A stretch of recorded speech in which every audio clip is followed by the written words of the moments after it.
مساء الخير يسعد أوقاتكم. Welcome back to our lectures together. This is Royal Farra and this is our fifth lesson.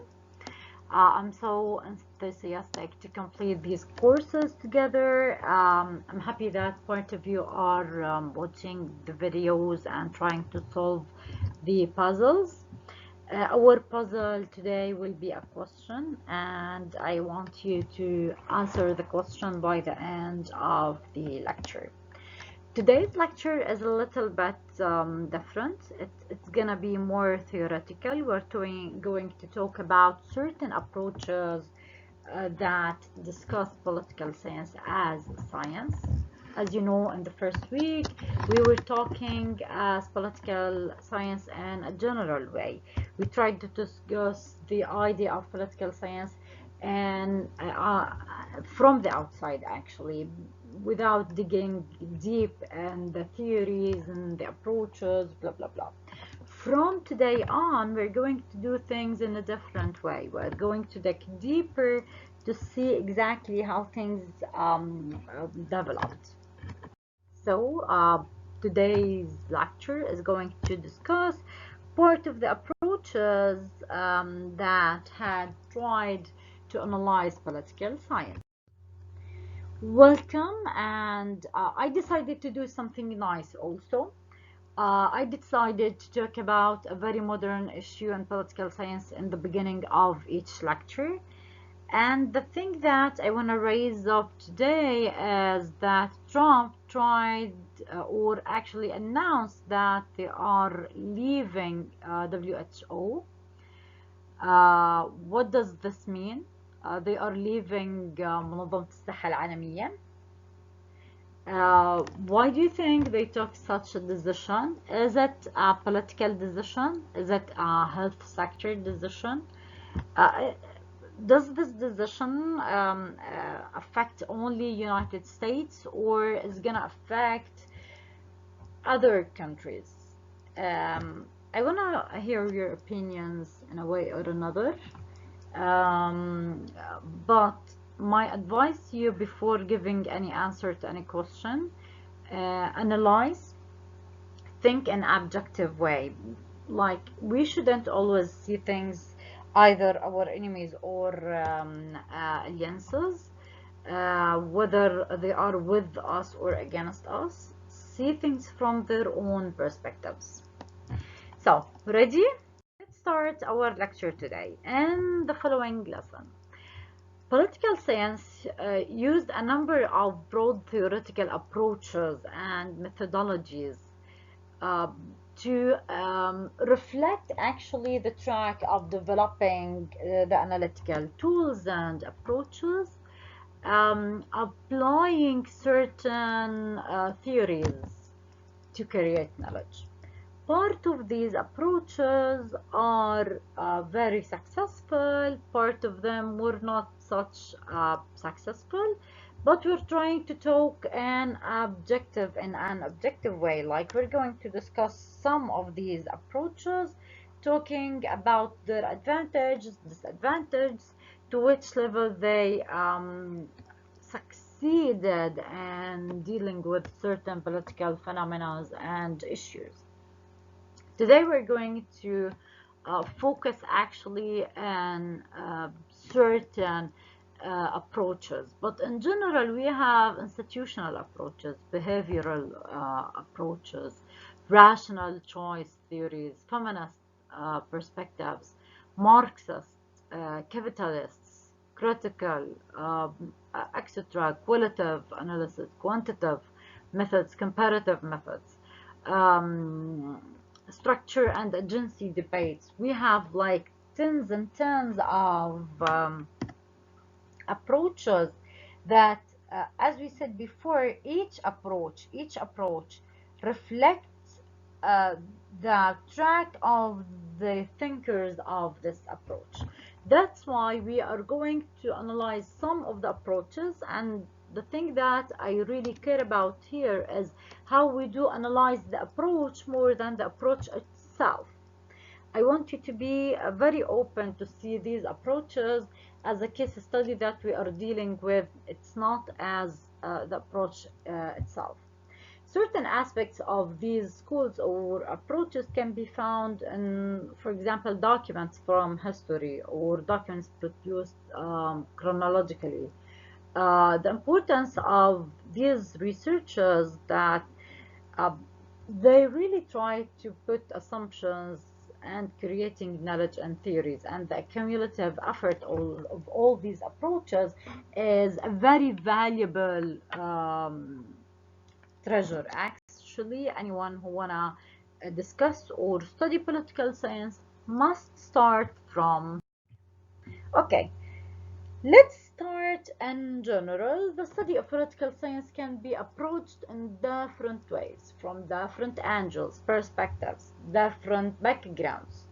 The origin of the study of political science can be followed or started from the Greek period even. Aristotle is regarded as the founder or the father of political science because he was the first one who really spotlighted in a very clear, accurate, explicit way on the nature of the process of the state. Through ages and day by day, decade by decade, there were a lot of theories. There was much theorization on affairs of the state and the government, and by large approaches was normative. The post-First War period witnessed behavioral revolution also. This exact joint changed a lot in the history of the community and the world. To put more emphasis, we can spotlight on certain studies of political processes and political forces actually. The political science went through a huge transition actually through theory to another or from approach to another, but as I mentioned before, what I want you to be aware of is that all these theories went in a very accumulative way. They are building upon each other, and this is the most interesting part. It's like, in spite of being against each other in certain way, they started exactly from where others ended. And that's why we should say something very common and a very explicit point, that the modern world determine on power as the key issue in politics. Hence, processes of acquiring and exercising power got an important place in the study of political science. There is a radical transformation in the nature and the content of political science, which reflected in a very strong way on the study of political science and undergone many changes. It was due to the new approaches and methods applied to the study of political science based on the change of the criteria, and one of the core criteria is power. Another criteria is the new factors, new actors, and the political map. All these creating a mindset in our minds that whatever the approach we are studying, we should follow the growth of the ideas and the concepts and the shape of the community and the state and the political system in general.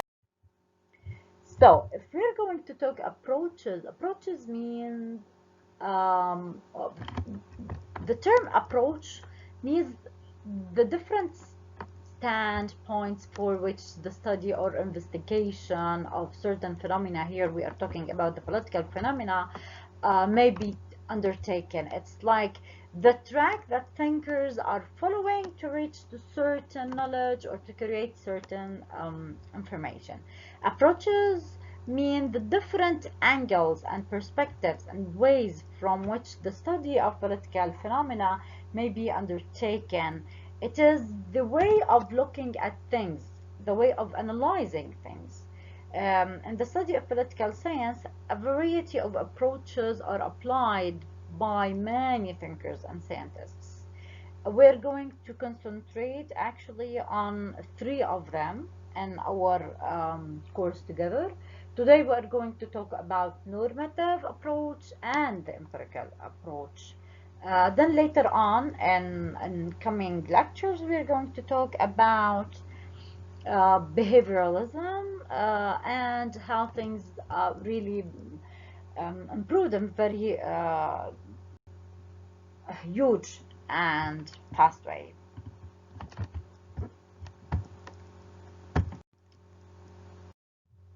Okay, let's start with the normative approach. Let's have a screen about what we're going to talk about in this approach. In normative approach, we're going to talk about the features, the core characteristics of this approach, like it's an idealistic approach. It's value-based, utopian, formal, philosophical, logical, institutional. We're going to talk about the drawbacks and the advantages of normative approach. Okay, let's start talking about normative approach. Normative approach to study of politics is known as traditional approach. It works in political science from Plato to Karl Marx.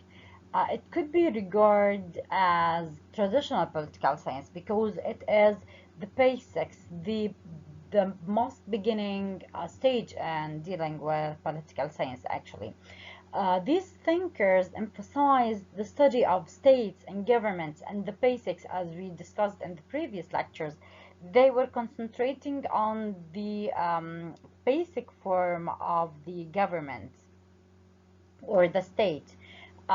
They kept in mind certain norms and values relevant to the traditional structure of the state. The method was to begin with cause and reach to the effect. The important features of this approach can be as following. Number one, it is so idealistic and perspective. The emphasis in this approach is on norms and ideals. They were trying to reflect what is the best. It doesn't concern itself with things as they are as much as they were trying to produce the best form of everything. It doesn't adopt a realistic actually point of view of political actions or institutions as much as they were concerned of creating an ideal city.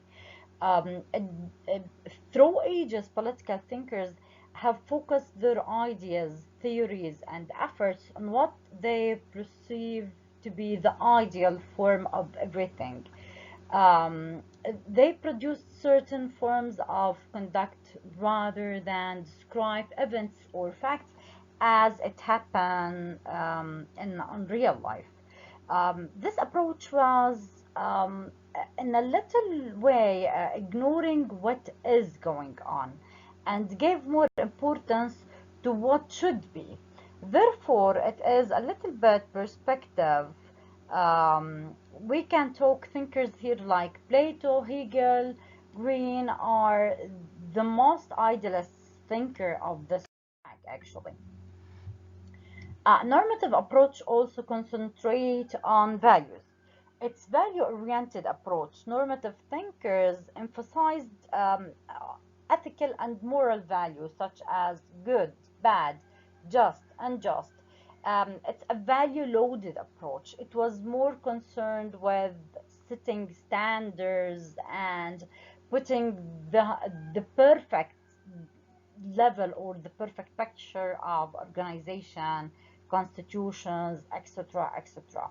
They were trying to create the ideal community. The third point about normative approach is optimistic and utopian.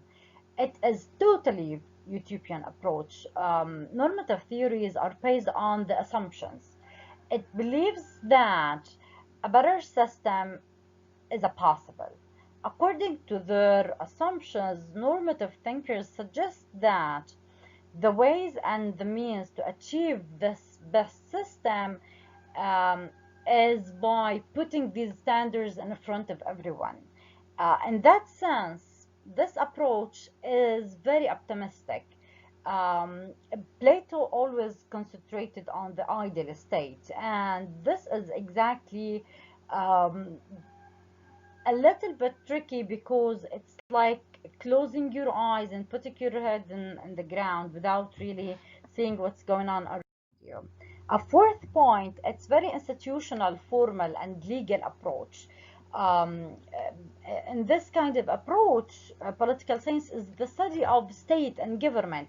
It studies the formal legal structure, political science from only the perspective of governmental perspective, the functions of the state, the structure of the government, everything concentrating only on the formal aspects. A fifth point here is this perspective or this approach was dominated by philosophy and history. Plato, Aristotle, even ancient Greek thinkers, uh, till Jean-Jacques Rousseau, they used the philosophical deductive method and adopting the normative approach to make political inquiry. It likes everything they are trying to analyze depends on history and philosophy.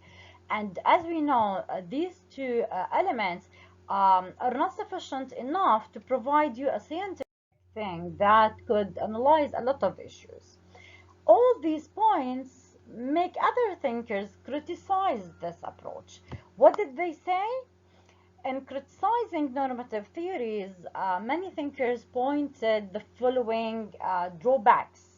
Number one, they criticized the ideas. Theories formulated by philosophers cannot be verified actually. Most of the theories are based on assumptions. It's not something you could measure, or you could even make a debate on. It has no historical evidence. It's like something abstract you cannot even debate with or against. The second criticism is that this approach is too much theoretical. Political philosophers are more emphasizing on philosophical principles than reality or events or practical issues. Hence, there is a gap between the normative theories and the real world. The third criticism says that philosophers haven't even reached a universal acceptable definition of the term of philosophy. And this is a very critical criticism because if they don't be recognized as something very official and defined, so all the other assumptions and theories will be a little bit under suspicion. The thinkers of normative approach actually try to defend their approach by saying the following. They said normative principles are the source of guiding for the empirical researchers later on. And this approach actually provides all the studies with the huge purpose that they should follow to achieve. The second point they use to advocate their approach is that normative theories remind us to seek the good in life, such as justice, just such as moral equality, etc. They said that this approach always spotlight on things like values which people always should concentrate on. The normative approach to study politics has its advantage and disadvantage as any approach in the world, but since the time it was established, a lot of controversial arguments happened around it because it's not that approved. It's not easy to be measured. So before leaving this approach, I want you to ask yourself the following questions. What do you mean by normative approach? Does normative approach a valuable approach? Let's explain what kind of contribution does normative approach have. Is there certain focus we need to use normative approach and any modern approaches? So we reached to the point that we're gonna talk about our puzzle. Okay, our puzzle for today is the following question. I want you to name أول 5 سيدات حكم عليهم بالإعدام بالتاريخ. كمان مرة I want you مطلوب منكم جيبوا اسماء أول 5 سيدات حكم عليهم بالإعدام بالتاريخ وليش. Deal? Waiting for your answers. Let's go back to our lecture. Okay. After talking about normative approach, let's talk a little bit about the empirical approach. Empirical approach, as we did with the normative, let's see the track or the map that we're going to discuss empirical approach in. We're going to talk about the features, the characteristics of the empirical approach. It's modern, scientific, value-free, interdisciplinary, informal, realistic, behavioral, blah, blah, blah, blah. From here, you can see it's a little bit the opposite of the normative. Again, as any approach, it has certain advantages and disadvantages. Let's start to talk about the empirical approach. The Industrial Revolution and other social problems press political scientists to find solutions more than describing the perfect situation. In the late 20th century, political scientists were unable to find solutions for real problems, for real life political problems. At that stage, the interest in philosophical track started to decrease. In the beginning, the empirical approach was viewed as a supplement to the normative approach, but after 1940s, the empirical approach monopolized the study of politics. Graham Walsh, the author, Arthur Bentley, other thinkers started to spotlight on the empirical approach as the salvation for many problems. They started to say that philosophical tendency is no more capable to deal with the most dynamic and complex issues and situations that the world witnesses. That's why the empirical approach emerged in the 20th century as a result of all the economic, political, and industrial changes. But empirical tradition, it's in a way or another derived from earliest days of political thoughts from Aristotle, for example, or the attempts of Aristotle to classify constitutions, for example, or in Machiavelli's realistic account of statecraft.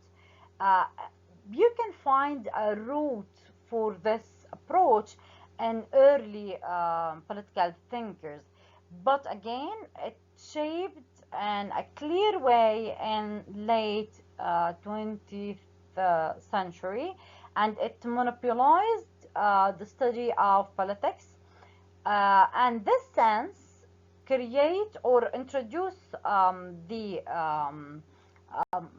empirical approach as a modern approach comparing to the normative definition. So what does make this approach important? Number one, it's value free.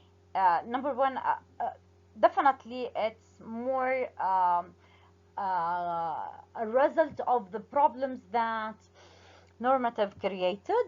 Number two, it's value free. The empirical approach doesn't bother himself or themselves with morals, ethics, values. It's more rational approach. It's realistic, reflecting exactly what's going on, restricts itself with or to what is and what's going on, rather than what ought to be. They draw a line of difference between facts and values, and they didn't ignore values, but they took it in a neutral attitude. It's not the core criteria for this. Number three, it stresses scientific method. Empiricists studies political process using scientific techniques such as surveys, research, observations, experiments, measurements, etc., etc. All the tools can offer serious, realistic statistics results. Normative approach actually can deal with, for example, the election, exactly how philosophers are going to do. Uh, they would tell us what's the best way of practicing voting, whereas empirical approach would conduct a survey or interviews with voters to discuss the attitude of voting itself, and will discuss how they will make their decisions and voting to find out the actual voting process and the actual voting mindset. The goal of this track is to develop a scientific track to analyze political behaviors, political issues and phenomena in a realistic way. Number four, it's interdisciplinary track. While studying the political issue, empirists welcome social science like sociology, psychology, and economics. It believes that political behavior is a sum of a lot of indicators and inputs. Political behavior of any citizen is not only an aspect of his political, but it's a total of all other factors, social, psychological, etc., etc. For example, to study the voting behavior for people, we should illustrate and study and analyze their realities, their affiliation, their religion background, their political, their cultural, economic conditions, etc., etc., to be analyzed, sorry, to be capable to analyze uh, exactly what kind of behaviors they are going to take in political life. Okay, the importance um, of this, again, it's very descriptive. This approach is seeking to analyze issues and describe it in a very important way. It emphasizes on formal processes. It's not only about the government, it's about everything that happened inside the community. It's very realistic. It concerns on exactly the problem and the aspects. For example, if let's talk about death penalty, uh, and the point of view of normative, death penalty is banned. It's totally forbidden. Empirical approach sees that this kind of punishment will put a stop for other criminals, or at least will protect other citizens from being victims. So how they deal with things and analyze entrepreneur to analyze these things, how they translate the actions and the indicators is very critical. The last point, a modern derived track of the empirical approach is the behavioralism. Behavioralism is one of the most important tendencies and approaches that discuss political science, and we're going to talk about this track in a very advanced way in the coming years. Okay, as any approach, definitely there are thinkers that criticized it. So why did they criticize empirical approach? For two reasons. Number one, they criticize it because they thought it's uh, totally value free, and it's not desirable to have this kind of civilization without spotlight on morality issues. The second point, although in the initial years the empirical approach generated a lot of excitement among political academies, but after several years, uh, it wasn't enough to illustrate, interpret a lot of issues or to give solutions to a lot of new modern world problems. And they started to think we are in need of more advanced approach to give better solutions. Okay, what are the core advantages? Number one, it's wording the politics. New political terms were born with the coming of this phenomena. It gives a serious scientific orientation to politics. It has made a lot of research, a lot of realistic actually research, and as we said, this is very important for the accumulation. A nice example I want to mention here. For example, the normative theories gave us the ideal form of democracy. While this ideal form of democracy was incapable to teach people how to be a democratic community, or wasn't able to help people to avoid problems. While the empirical approach uh, try to focus on how to avoid the problems, how to solve problems in order to be a democratic person. What percentage of, for example, Indians are casting their votes and how many are doing so freely can be achieved only after certain surveys or interviews. So the empirical approach is giving a great analysis to what is going on exactly, while the normative is describing the perfect view of the community. Okay, we need to ask ourselves, why should we know more about empirical? Does empirical offer us a good thing? Let's compare between the normative and the empirical. And in the end of our lesson today, I want you again to look to these approaches as an accumulative effort till we reach to the form of political science that we see today. Thank you so much. Please be safe and remember, things is not what you see, it's what you want to see. Thank you.